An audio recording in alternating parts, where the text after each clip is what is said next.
हाय बच्चों, की हाल चाल? सब ठीक ठाक। आज हम लोग फिजिक्स के अगले वीडियो के साथ आ रहे हैं। फिजिक्स के पिछले वीडियो में हम लोग पढ़े थे फोकस, दूरी और वक्रता त्रिज्या में संबंध। उसके बाद नेक्स्ट वीडियो में हम लोग पढ़े थे दर्पण सूत्र, mirror equation, 1/v + 1/u = 1/f। और आज हम लोग देख रहे हैं गोलाकार सतह पे अपवर्तन मतलब रिफ्रैक्शन एट स्फेरिकल सरफेस। ठीक है, तो इसके पहले हम लोग एक टर्म जान लेते हैं, प्रकाश का अपवर्तन, रिफ्रैक्शन ऑफ लाइट। उसमें हम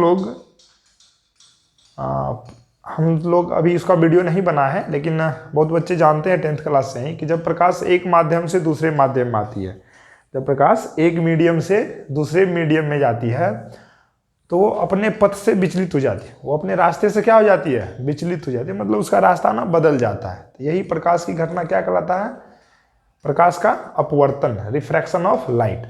या तो वो अभिलंब से दूर हटती है या तो वो अभिलंब के नजदीक जाती है। तो उसी में दो नियम होते हैं। प्रकाश का अपवर्तन में कितने नियम होते हैं? दो नियम। एक नियम होता है sin I upon sin R = नियतांक, मतलब अपवर्तनांक, नीटा जिसको बोलते हैं, नीटा। और दूसरा नियम होता है कि आपतित किरण, अपवर्तित किरण और उस पर डाला गया अभिलंब, तीनों क्या होता है, एक ही सतह पे होता है। उसी का हम लोग उपयोग करके हम लोग आज देखने वाले हैं गोलाकार सतह पे अपवर्तन। ठीक है, तो इस रे डायग्राम को समझते हैं। हम एक गोलाकार सतह ले लिए, ठीक है ना। देखिए इसमें ना कोई भी पार्ट पेंट नहीं है मतलब रे इधर से उधर आ सकती है और जा सकती है, ट्रांसपेरेंट। तो बाहर वाले माध्यम को हम लोग मीडियम को मान लेते हैं विरल माध्यम, रेयर मीडियम, एंड इसके अंदर का जो मीडियम है उसको हम लोग मान लेते हैं डेंसर मीडियम, सघन माध्यम। इसका अपवर्तनांक 𝛎1 और इसका अपवर्तनांक 𝛎2। ठीक है बच्चों, हम क्या किए, प्रधान अक्ष पे ये हो गया गोलाकार सतह, ये हो गया प्रधान अक्ष। प्रधान अक्ष दर्पण को जहाँ पे काटती है, गोलाकार सतह को जहाँ पे काटते है वो क्या कहलाता है, पोल, ध्रुव। प्रधान अक्ष पे हम क्या किए, एक ना पॉइंट ऑब्जेक्ट ले लिए O, ठीक है। उससे किरण निकली है कि नहीं है, यहाँ पे गई, दर्पण पे गई, दर्पण पे नहीं, गोलाकार सतह पे गई, स्फेरिकल सरफेस पे गई। जो ही रे यहाँ पहुँचती है, यहाँ आने के बाद ना इसको दूसरा मीडियम मिलता है कि नहीं है। ये हो गया हवा, ये हो गया सघन दूसरा, मतलब गोलाकार सतह के अंदर वाला इनर पार्ट्स। तो जो ही एक मीडियम से दूसरे मीडियम में जाएगी तो रे का डायरेक्शन क्या होगा, चेंज होगा। और हम जानते हैं कि जब रेयर से डेंसर में आती है तो वो क्या हो जाती है ना, नॉर्मल की ओर बेंड हो जाती है, नॉर्मल की ओर मुड़ जाती है। ये ऐसे गई और वो अपने रास्ते से, इसको जानी थी इधर, यदि ये रास्ते से विचलित नहीं होती तो आगे की ओर निकलती है कि नहीं है। लेकिन दूसरे मीडियम में जाते ही ये क्या हो जाएगा, अपने रास्ते से अलग हो जाएगी, नॉर्मल की ओर मुड़ जाएगी। क्यों? क्योंकि कहाँ से कहाँ जा रही है, रेयर से डेंसर में जा रही है, इसलिए नॉर्मल की ओर मुड़ जाएगी और ये आगे चली गई। प्रधान अक्ष को यहाँ पे काटी, ठीक है ना। अभी हम नहीं जान रहे ये पॉइंट क्या है। दूसरा क्या लेते हैं, इसी से एक और रे लेते हैं जो कि प्रिंसिपल एक्सिस के पैरेलल जा रही है, प्रिंसिपल एक्सिस के अलोंग जा रही है कि नहीं। अपवर्तन में यदि प्रिंसिपल एक्सिस के अलोंग कोई रे जाती है तो बिना डायरेक्शन चेंज किए हुए वो उसी रास्ते से क्या हो जाती है, आगे की ओर निकल जाती है। तो यहाँ पे आफ्टर रिफ्रैक्शन, यहाँ पे दो रे आके मिला है कि नहीं है, रिफ्रैक्टेड रे, दो रे आके क्या हुआ, मिला।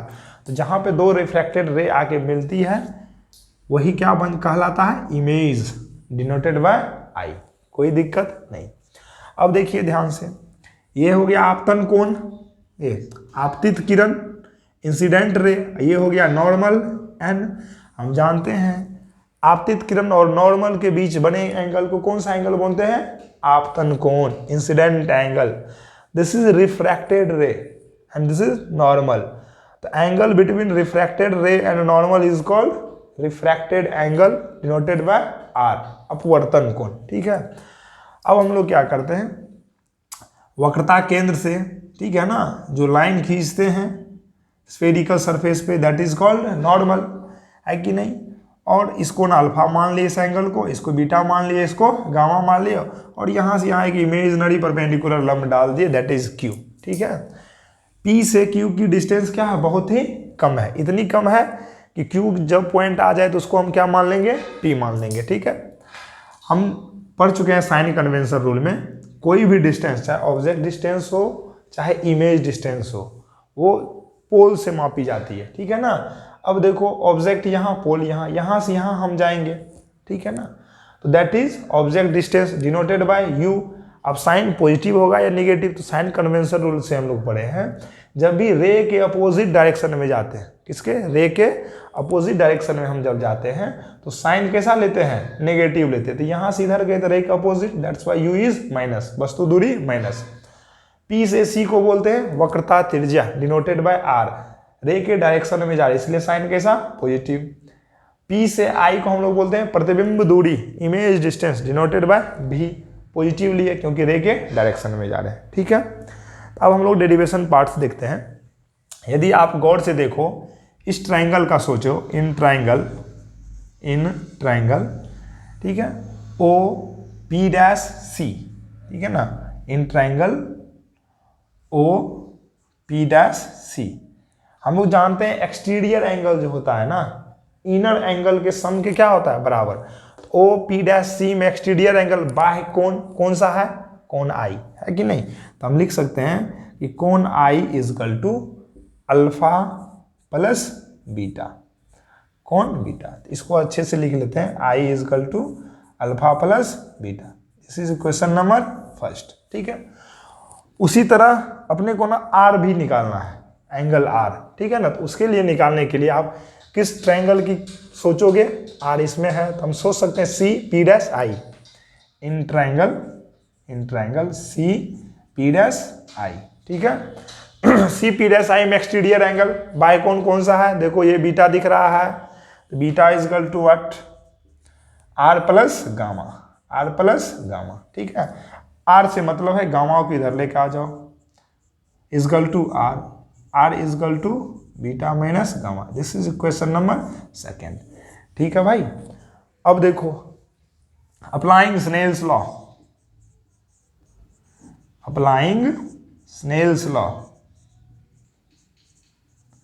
Eight point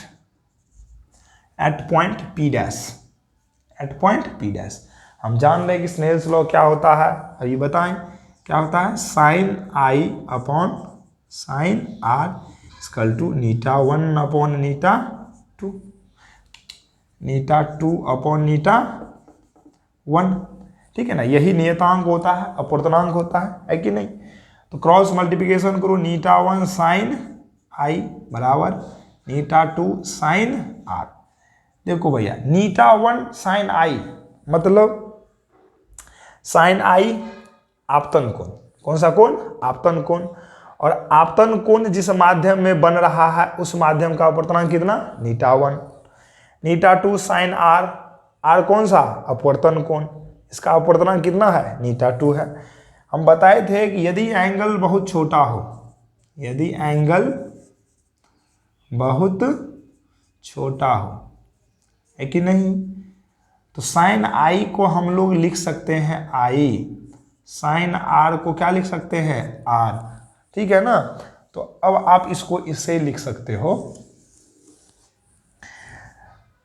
Neeta 1 I is equal to नीटा 2 R।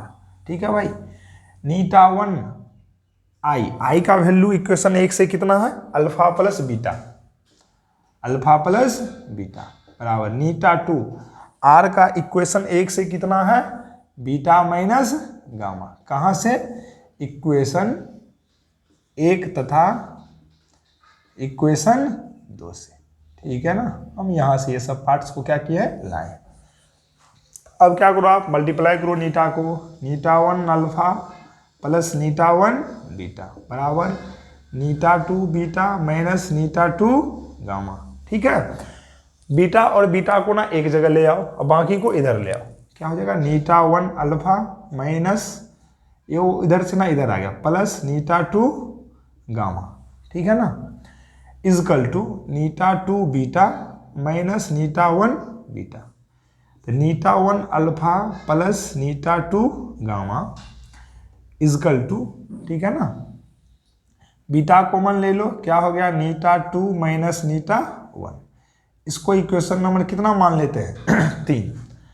अब इस डेरिवेशन में अपना मकसद है अल्फा का वैल्यू निकालना, बीटा का वैल्यू निकालना, गामा का वैल्यू निकालना, तीनों का वैल्यू निकाल के इसमें क्या कर देना, सब्स्टिट्यूट कर देना। ठीक है ना, हम लोग करते हैं। अब अल्फा का वैल्यू निकालने के लिए हम लोग इस ट्रायंगल को कंसिडर करते हैं, triangle O P dash O Q में। ठीक है, नाउ अब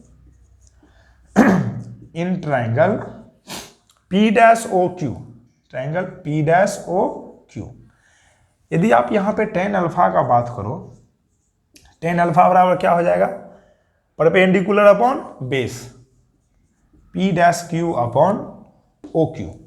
ठीक है ना, और हम बताए थे कि टेन अल्फा, अभी हम बताएं, यदि यहाँ जो P और Q है इस दोनों का डिस्टेंस बहुत ही क्या है, कम है, इतना कम है कि Q को आप क्या लिख सकते हो, P लिख सकते हो।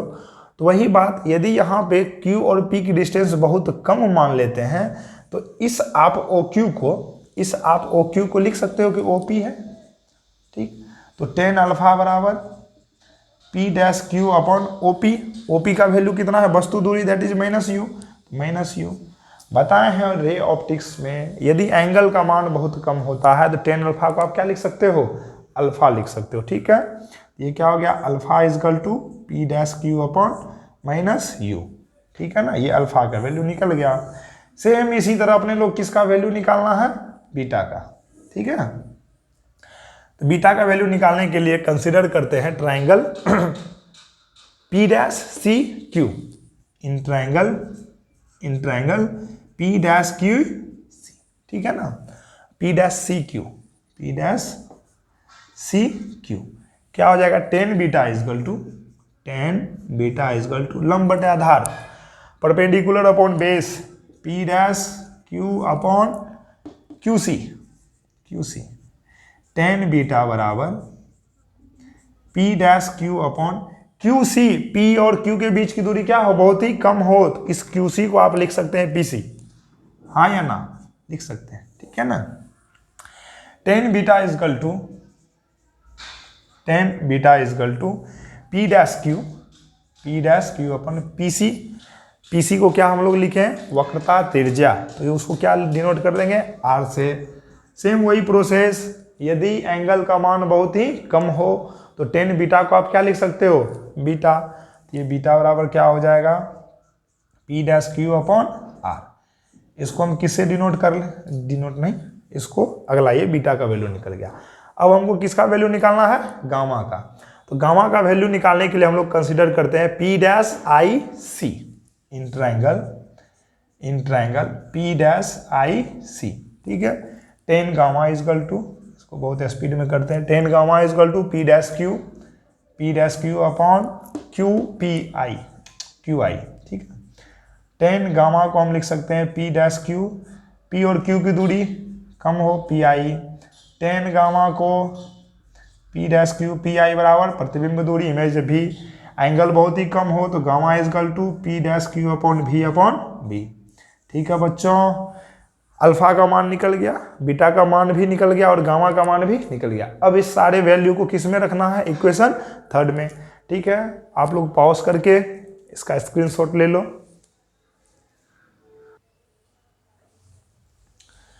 अब क्या करना है, अल्फा, बीटा तथा गामा का मान इक्वेशन तीन में रखने पर। ठीक है, क्या है इक्वेशन 3, नीटा 1 अल्फा प्लस नीटा 2 gamma beta into eta 2 minus नीटा 1। ठीक है भाई, नीटा 1 अल्फा का value P dash Q upon minus u plus नीटा 2 गामा का value P dash Q upon V बराबर बीटा का value P dash Q upon R, eta 2 minus नीटा 1। ठीक है, ऊपर से ना P डैश Q कॉमन ले लो, क्या हो जाएगा, नीटा 1 अपॉन माइनस यू प्लस नीटा 2 अपॉन V बराबर 1/r इंटू η2 माइनस η1, ये पी डैश क्यू, ये दोनों कैंसिल, तो η1 माइनस यू प्लस η2 बराबर η2 माइनस η1 r। इसी को आप अच्छे से लिख सकते हो η2 minus η1 u equal to η2 minus η1 r। यही हो गया equation of refraction at spherical surface. और ये कब का है? जब ऑब्जेक्ट कहाँ हो? Object is in rare medium. कौन से मीडियम? Rare medium. और यदि ऑब्जेक्ट डेंसर मीडियम में हो जाए तो ठीक है ना, when object is in denser medium, when object is in denser medium, तो यही वैल्यू उल्टा हो जाएगा, η1/v minus η2/u is equal to η1 minus η2/r। ठीक है बच्चों, यही है equation refraction at spherical surface. ठीक है बच्चों, इसको देखिए, इंपॉर्टेंट डेरिवेशन है। और अगला हम लोग रे ऑप्टिक्स का इंपॉर्टेंट डेरिवेशन लेके आएंगे नेक्स्ट वीडियो में। तब तक के लिए जितने भी डेरिवेशन बता दिए गए हैं उसको बार बार प्रैक्टिस कीजिए। ठीक है बच्चों।